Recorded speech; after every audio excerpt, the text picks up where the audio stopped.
Hey, what's up, YouTube? Want to jump on here and share an opinion on something. Like I said, just my opinion, not financial advice. But say somebody you know has an addiction to buying silver or gold or precious metals for that matter, or maybe it's you.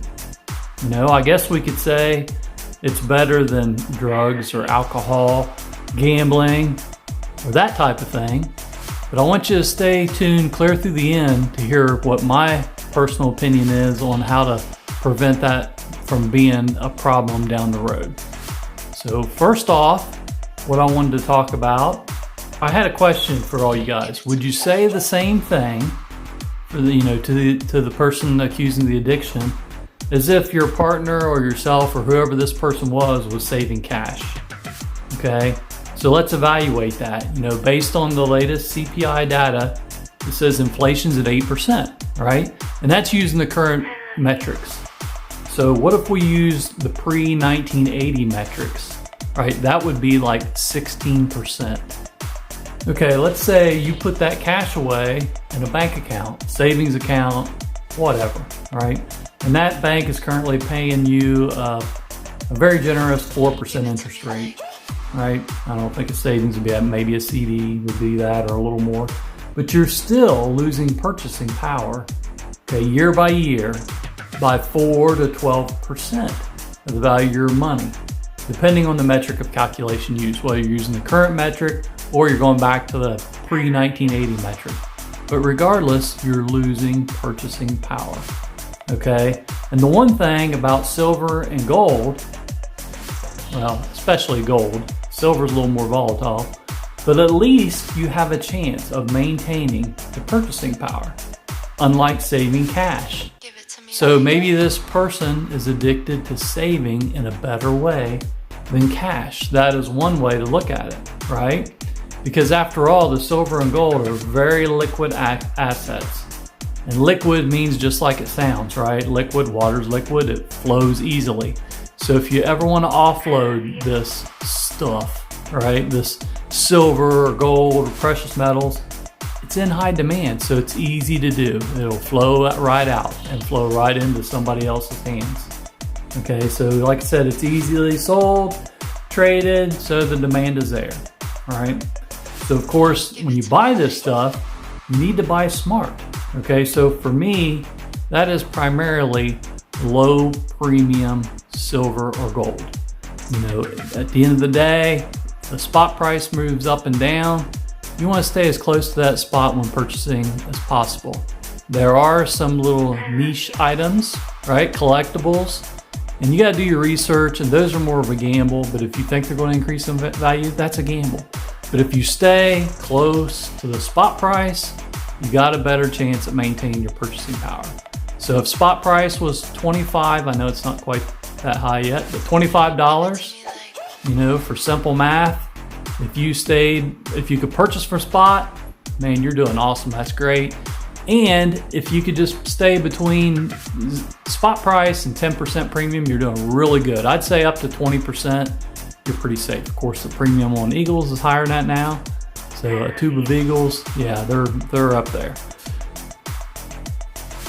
But just to expand on that, these precious metals are not getting more abundant, okay? I mean, you could argue that gold is because most people keep it, it's not being used. But I mean, it's not getting more abundant or cheaper to mine from the earth, right? Pulling out of the dirt is not a cheap process. In that respect, it's costing more to mine, okay? And the demand continues. So silver demand, you know, just from solar panels alone, consumes 15% of current year mined silver. That's amazing. That's a lot of silver. So the silver panel, you know, average size silver panel takes almost an ounce. I think it's 3/4 of an ounce of silver on average per panel.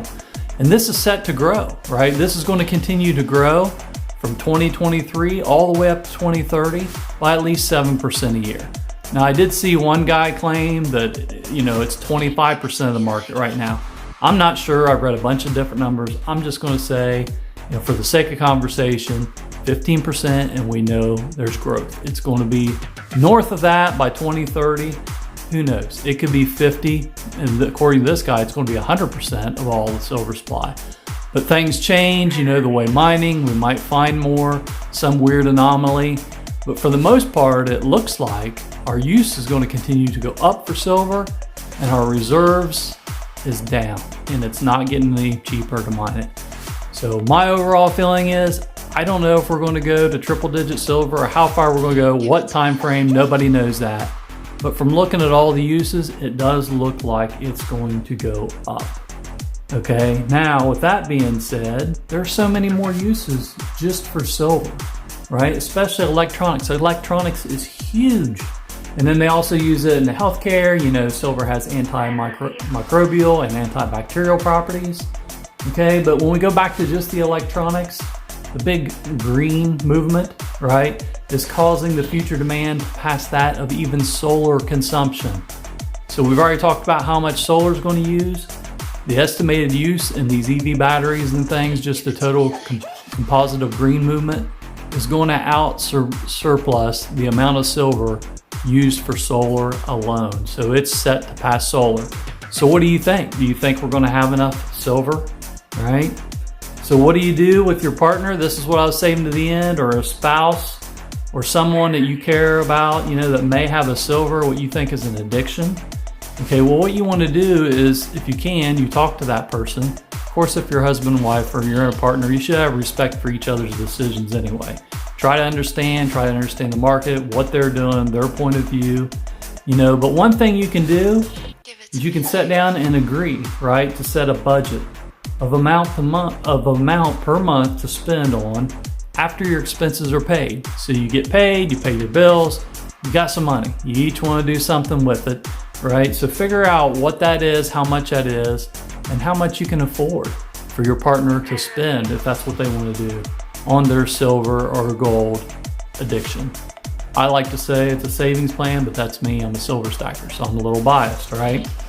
And then the other thing you can do, that's one.